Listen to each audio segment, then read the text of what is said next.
Hello everyone, welcome back to the another video. तो हम लोग कर रहे थे एसिड और बेस के बारे में, जिसमें हमने प्रीवियस वीडियोस में एसिड और बेस के जो कॉन्सेप्ट्स थे वो कवर किए थे। एंड आज हम करेंगे उसी में से, जैसे कुछ substances as a acid act करते हैं, कुछ substances as a base act करते हैं, लेकिन कुछ सब्सटेंसेस ऐसे भी होते हैं जो एसिड और बेस दोनों की तरह बिहेव करते हैं। एंड सबसे कॉमन वो सब्सटेंस है वाटर, जो एक्ट करता है एक ही समय पे एज ए एसिड भी और एज ए बेस भी।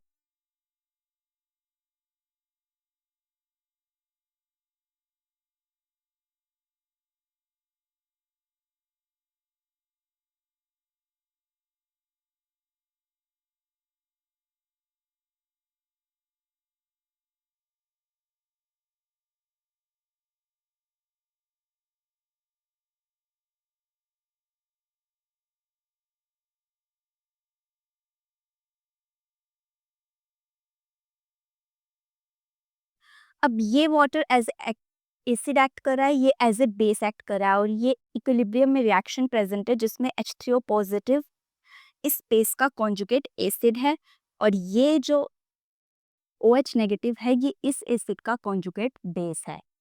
इसके बारे में मैंने आपको ब्रोंस्टन लोरी कॉन्सेप्ट में बताया था कि what is the conjugate acid and basis pair. अब इस रिएक्शन के लिए हम डिसोसिएशन कांस्टेंट लिखें।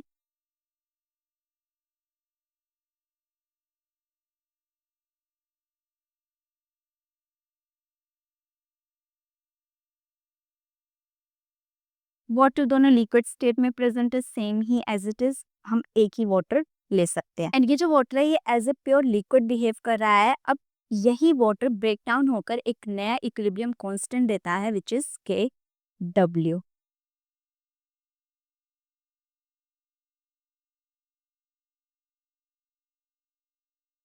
और इस H पॉजिटिव की कंसेंट्रेशन एक्सपेरिमेंटली आती है एट 298 केल्विन टेम्परेचर पे। वैसे ही इस OH नेगेटिव आयन की भी experimentally concentration same as it is H positive ion की तरह ही आती है, क्योंकि वाटर जब डिसोशिएट करता है तो वो equal number of H positive ion and OH negative ion release करता है, तो इसलिए इसकी कॉन्सेंट्रेशन भी सेम होगी।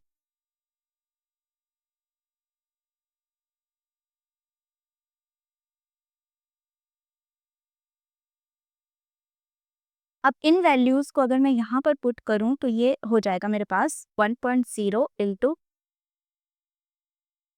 कार स्क्वायर विच इज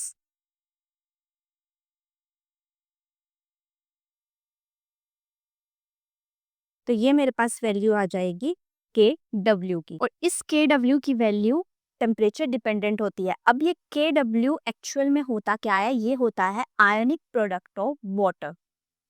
यहाँ पर H पॉजिटिव आयन, वाटर जब डिसोसिएट होता है वो H पॉजिटिव आयन और OH नेगेटिव आयन बनाता है, और इन दोनों का प्रोडक्ट ही वाटर का इक्विलिब्रियम कांस्टेंट या फिर डिसोसिएशन कांस्टेंट होता है। तो इसी के बेसिस पे हम एसिडिक, बेसिक और न्यूट्रल सॉल्यूशंस को डिस्टिंग्विश करते हैं। जैसे हमारे पास अगर H पॉजिटिव या H3O पॉजिटिव, अगर H3O पॉजिटिव की कॉन्सेंट्रेशन OH नेगेटिव के इक्वल होगी तो सोल्यूशन न्यूट्रल होता है। अगर H3O पॉजिटिव की कॉन्सेंट्रेशन OH नेगेटिव से ज़्यादा होगी तो एसिडिक होता है, कम होगी तो बेसिक होता है। तो ऐसे ही हम आयनिक प्रोडक्ट ऑफ वाटर के बेसिस पे एसिड, बेसिक और न्यूट्रल सॉल्यूशंस को भी डिस्टिंग्विश कर सकते हैं। सो ये छोटा सा टॉपिक था which is about the ionic product of water. मिलते हैं नेक्स्ट वीडियो में। Till then keep exploring and learning Gyan with विज्ञान।